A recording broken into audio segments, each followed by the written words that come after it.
My name is Cheems. This is my 4023rd loop. If you are unfortunately targeted by a sniper rifle, the best course of action is to stay where you are. Because one cannot escape the speed of a bullet, and this allows you to die with more dignity. However, there is one exception. That is when you know exactly when the opponent will fire.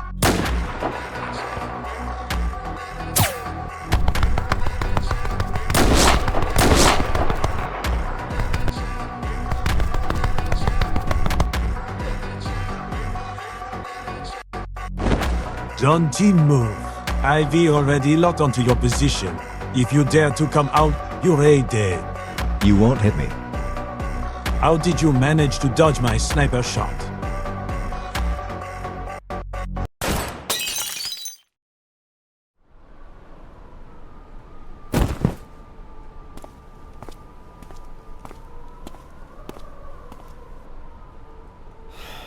Long time no see. It must have been 1,000 or 2 loops, right?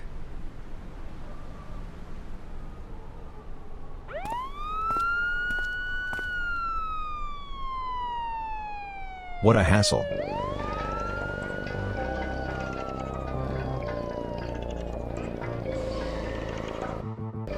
Dante, move! How did you guys find this place?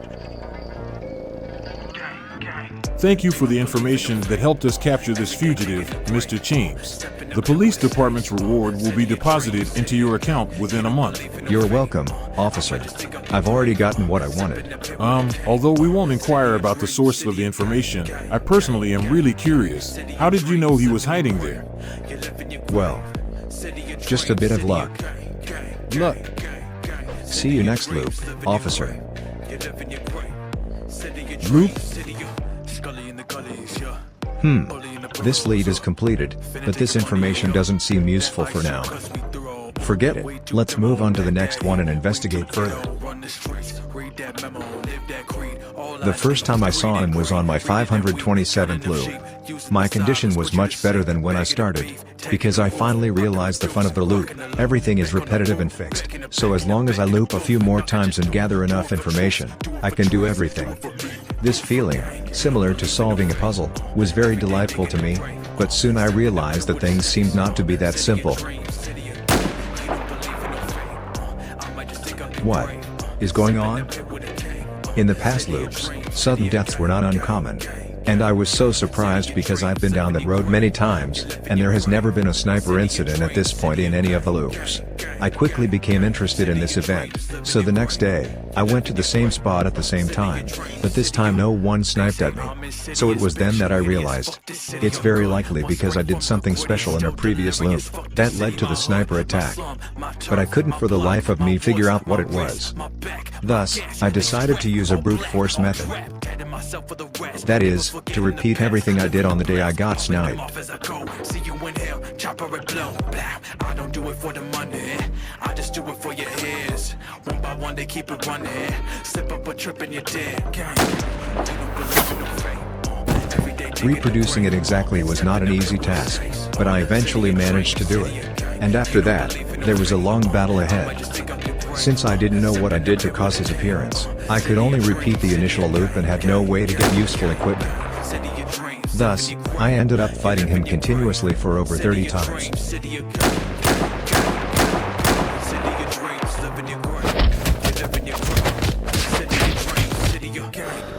After accumulating enough experience and feeling, I finally anticipated the moment he would fire, and then successfully subdued him.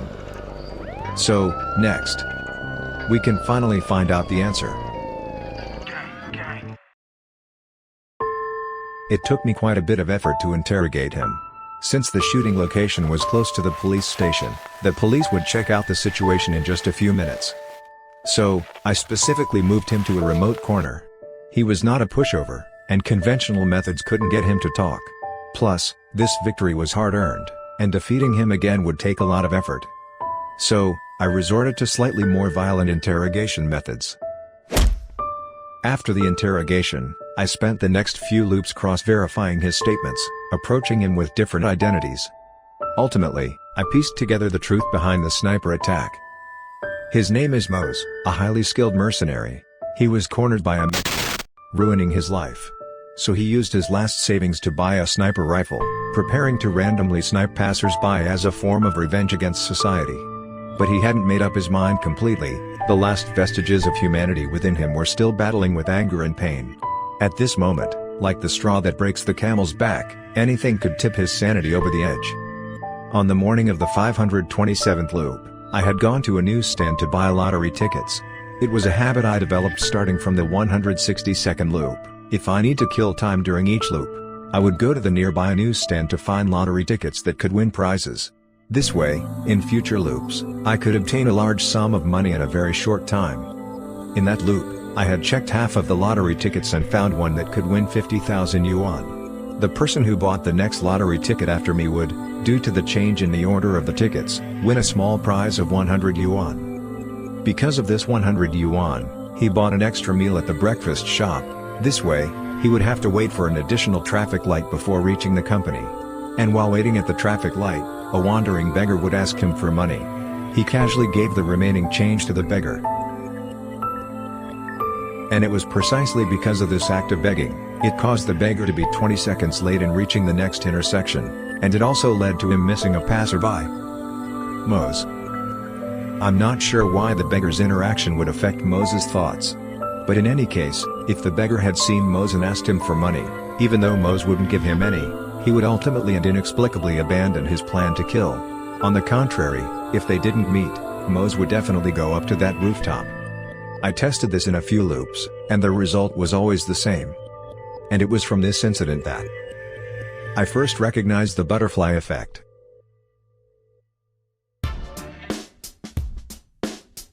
Well, after that, once I understood the cause and effect, I lost interest in him. However, the sniper rifle he had was actually quite good, so there were a few loops where I would go and take his sniper rifle. But that was a long time ago. I haven't seen him for at least 1,000 or 2,000 loops. so the reason I was sniped by him was because... Yes, it was because of something we did in that loop that triggered the butterfly effect. Do you remember doing anything different in the last loop compared to before? Oh, I remember I bought an ice cream in the loop before I got sniped, and in the loop when I got sniped, I didn't buy the ice cream. It's probably like how I bought a lottery ticket. You not buying that ice cream also triggered a series of butterfly effects, ultimately leading him to make up his mind to commit murder. Wait, that's not right, Cheems. If not buying the ice cream would lead him to decide to kill, why wouldn't he go up to kill in the previous loops when I never bought ice cream there? Also, just because a beggar asks him for money, he would give up his plan to kill. That sounds too far-fetched, doesn't it? The butterfly effect can't be that illogical, can it? I'm not exactly clear on that. But the butterfly effect is called the butterfly effect for a reason. It's because there will be a huge chain reaction between cause and effect. If you single out the cause and effect, it may seem illogical. If you really want to understand why not buying that ice cream could lead to such a huge chain reaction, you can spend a few loops trying it out. But I think it's just a waste of time and energy. It's better to do something more interesting when you have the time. But it still feels a bit strange. Is it possible that this isn't the butterfly effect at all? Not the butterfly effect?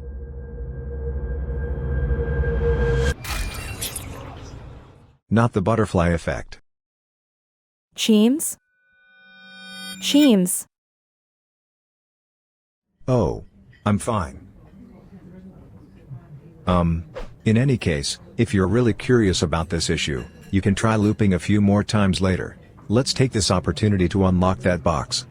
Oh right, I almost forgot about that. Wait, do you already know how to unlock the box? Well, after you died in the last loop, I tried again.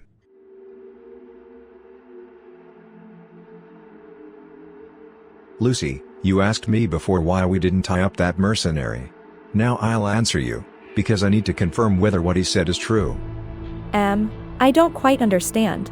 Not tying him up will confirm it? Do you remember Dr. Max's reaction when we first met him? Who are you? His reaction clearly didn't seem like he knew us. What's the connection? Firstly, the mercenary handed over the goods obediently when we pointed a gun at him. He's obviously not someone with a strong sense of responsibility. So, what do you think he would do if his goods were hijacked? Oh, he wouldn't tell his employer, because he would have to pay a large penalty. Instead, he would say that the goods were stolen and it had nothing to do with him. Exactly. But if he wasn't a mercenary and was the doctor's confidant or someone else with some kind of vested interest, then he would inform the doctor about the hijacking. So now, combining the doctor's reaction, we can conclude that he indeed wasn't lying. But what's the point? Of course, there is. This allows us to draw two conclusions. First, not using a fixed contact to transfer things between the two sides indicates that the relationship between the parties is not very close. The second is a bit disappointing, which is that what's inside the box probably isn't very important. If it were something important, they wouldn't hire a mercenary like that. But we've come this far, let's still get what's inside the box out. In the last loop, after you died, the butterfly effect must have already disrupted everything. So I abandoned my original strategy, and instead investigated the reputation of Dr. Max in the area. He has a good reputation, often helping nearby residents with their medical needs, and I can tell they genuinely appreciate him. However, someone who can shoot so decisively is definitely not a purely good person. So, I prepared a little surprise for them, and they provided me with some information. That is, he has had connections with a gang called the Glitch Gang. Oh, that's the gang. A doctor colluding with gangsters, it doesn't take much to figure out what they're up to. Thus, I took advantage of the night and headed straight for the Glitch Gang, stealthily infiltrating and assassinating them all. Then, in their internal data room, indeed, I found the doctor's name and the agreed upon password between them.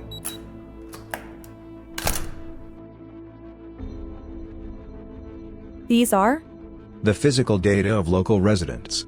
That Max doctor, under the pretext of treating illnesses and saving people, recorded the physical data of the residents in that area and handed it over to the troubleshooter. The gang would then find individuals whose physical data matched their clients and kidnap them. Just some dirty business.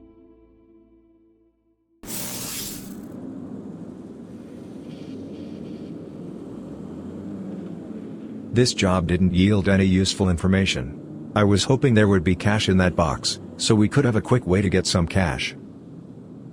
Cheems, you're amazing. You figured this out so quickly. After a few more loops, you'll be just like me. So, this matter also has nothing to do with escaping the loop. Lucy, why do you want to escape the loop so much?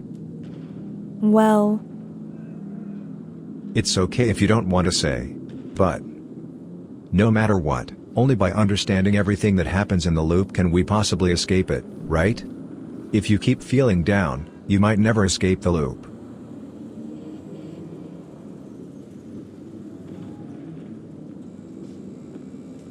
You're right. So, let's go. Where to go? Well, to the next loop.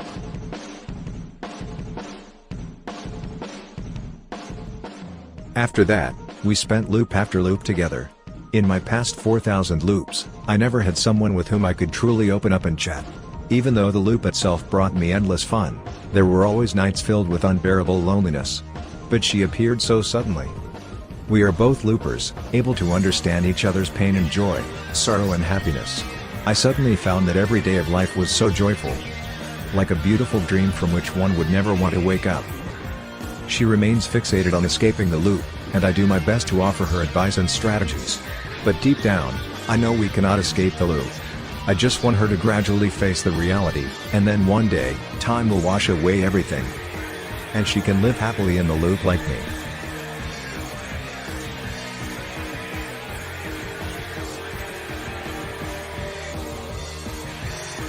I thought that such times, such loops, could go on forever. Until that day. I had a falling out with her. So, Cheems, let's stop here. It's time to part ways. Wait.